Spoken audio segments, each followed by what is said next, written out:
কিন্তু বর্তমানে একটা বড় আরো কিছু ইস্যু হচ্ছে, সেটা হচ্ছে ফার্স্ট হচ্ছে যে হ্যাকিং।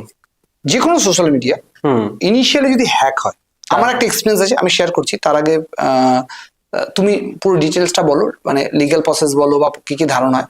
বেসিক্যালি এখন ইউটিউবে এক সংখ্যাটা বেড়েছে, কারণ একটা মানুষ চ্যানেল করছে, তার দীর্ঘদিন ধরে তার ইনভেস্ট করছে, তাকে সময় দিচ্ছে, দেখা গেল কিছু টাইম পরে ওই চ্যানেলটা হ্যাক হয়ে যাচ্ছে। ইভেন রণবীর আলাপদের মতো মানুষেরও যদি চ্যানেল হ্যাক হতে পারে, তো আমরা তো সাধারণ মানুষ। তো ওই চ্যানেল হ্যাক হওয়ার বা যেটা সোশ্যাল মিডিয়া হওয়ার যে কোনো platform, Facebook, Instagram, YouTube, hack হলে হ্যাক তো হয়েই গেল, তার পরের প্রসেসগুলো কি কি হওয়া উচিত? ফার্স্ট অফ অল হ্যাক কেন হয়? আপনার একটা জিমেল আছে, সেই জিমেল সব জায়গায় আপনি লগ ইন করে নেন, আপনার ফেসবুক, আপনার ইনস্টা, আপনার ব্যাংক অ্যাকাউন্ট, সব জায়গায়। ফলে এই যে ডেটা গুলো যাচ্ছে, ফলে এগুলো তো বাইরে যাচ্ছে। যেই মুহূর্তে এই যে হ্যাকিং গুলো এমনি হয় না, ইউটিউব ইজ মোর সিকিউর।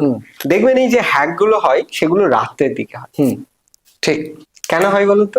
কেন এই রাত্রে বেশিরভাগ সময় সিকিউরিটি আপডেট হয়। যেই মুহূর্তে সিকিউরিটি আপডেট হয়, সেই মুহূর্তে কিন্তু ওটাকে এইটা হচ্ছে আমাদের আইপি মনে করে, হচ্ছে এটা হচ্ছে আপনার চ্যানেল আইপি, এটা হচ্ছে সিকিউরিটি আপডেট। ফলে এই মাঝখানে গ্যাপ হয়ে যাচ্ছে।